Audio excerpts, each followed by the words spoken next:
He originally had a straight flush, but when his partner was dealing, that 10 accidentally fell onto the table. Everyone demanded he replace it with a new card. Just like that, his straight was gone. His opponent looked at the 3 sevens in his hand and went all in. Once the cards were revealed, Benjamin would definitely lose. But he also pushed all his chips in, which happened to be exactly $74 more than his opponent.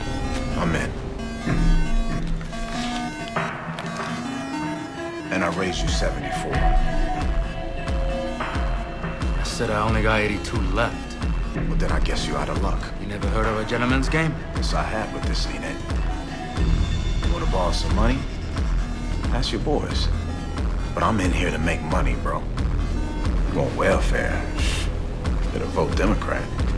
Benjamin successfully won $500. Since Sucre and I were both thrown in solitary, our cell was left empty. The cell had a pretty good location, so a guard came up with a shady idea. He wanted to rent it out to other inmates and make some money on the side. Soon an old man came to check out the cell. He decided to rent it for $200. The two shook on the deal and were about to leave when the old man noticed the toilet was dripping. The guard said he'd send someone to fix it. Teabag overheard their conversation. The escape tunnel was right behind that toilet.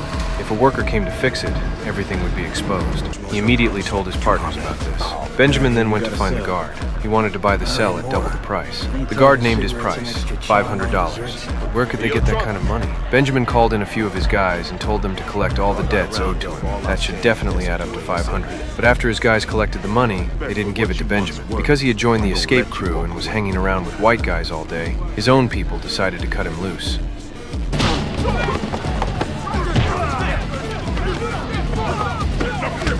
Not only did he not get the money, he also got beaten up. So he went to find Cooper, the infamous hijacker from back in the day. Cooper definitely had money, but it was all on the outside. That's when Teabag noticed some guys playing poker. He came up with a plan.